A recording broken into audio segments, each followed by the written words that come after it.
Qui-Gon Jinn's death altered the course of Star Wars and the Skywalker saga. In a gallery episode of Star Wars The Mandalorian, Dave Filoni explains the deeper meaning behind the prequels, and in particular, the significance of the Duel of the Fates in Episode 1, The Phantom Menace. The fight between Darth Maul, Qui-Gon Jinn, and Obi-Wan Kenobi was a spectacle and one of the most iconic lightsaber duels in the entire Star Wars franchise. Although the implications behind the outcome of Qui-Gon's death had a much more profound impact than one may see. This stems back to the beliefs of Qui-Gon, as he did not have the exact mindset or follow the ordinary views of the Jedi Order. His unorthodox ways caused him to disagree with certain aspects of the Jedi Code, for he did not believe the innate feelings of care and love were bad. This resulted in him never taking a seat on the Council, despite being a gifted Jedi who was granted the rank of Master.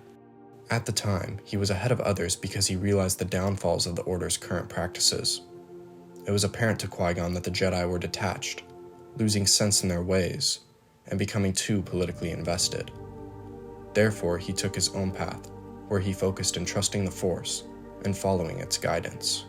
This outlook eventually played a major role when he met Anakin Skywalker. Rather than overlook the boy, Qui-Gon saw promise in him. He took notice of Anakin's capabilities and could see his strong Force sensitivity. After discovering the boy had the highest midichlorian count ever recorded, his speculation was confirmed.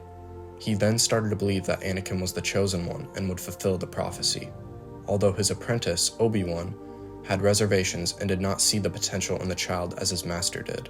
At the beginning, he even questioned his master by saying, "Why do I sense that we picked up another pathetic life form?" comparing Anakin to Jar Jar Binks. Despite this, Qui-Gon was adamant on taking Anakin before the Jedi Council. Although due to his age and clouded future, the Council elected to not allow him to be trained. Qui-Gon immediately disputed this and insisted on training Anakin himself. However, they advised this was against the code as he already had a Padawan learner. Qui-Gon continued to persist, yet was met with opposition. Before coming to a final decision, the Council sent Qui-Gon and Obi-Wan back to Naboo to protect Queen Amidala and hopefully reveal the identity of the mysterious Sith Lord they had encountered on Tatooine. This is where the final confrontation with Maul takes place and where the Duel of the Fates begins. The choreography from Nick Gillard and the legendary score by John Williams make this scene a masterpiece. Although the Duel of Fates was not just an amazing lightsaber fight, it was crafted for the importance of the story. Everything the prequels is based on depended solely on the outcome of that fight and Qui-Gon Jinn's survival. This fact is often overlooked, yet one of the countless showcases of George Lucas's brilliance.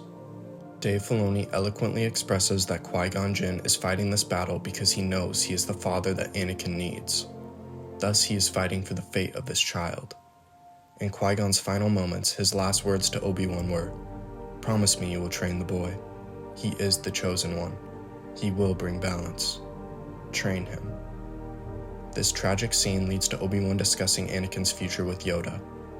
With much hesitation, Yoda eventually grants Obi-Wan permission for Anakin to be his apprentice. At first, Obi-Wan only trains Anakin to honor his master's dying wish. Unlike Qui-Gon, Obi-Wan did not have the same understanding for Anakin. This was the most important aspect. Over time, Kenobi eventually becomes a brother to Anakin, but never the father figure he desperately needed. This is the ultimate failing for Anakin, leaving him vulnerable. In my opinion, if Qui-Gon had the opportunity to be Anakin's master, there is likely no Darth Vader. He was the ideal mentor and father figure Anakin needed, as he wasn't an ordinary Jedi. His teachings would have honed Anakin's instincts and expanded his view of the living Force. With his already vast experience, Qui-Gon would have given sound advice and valuable insight regarding the many challenges Anakin faces. In an interview, Hayden Christensen gave his thoughts on how Anakin's life would have been different if Qui-Gon were still alive. Hayden said, "I think it's a really fun thing to theorize about, and that's part of what I really like about this character. These concepts can turn about in your head.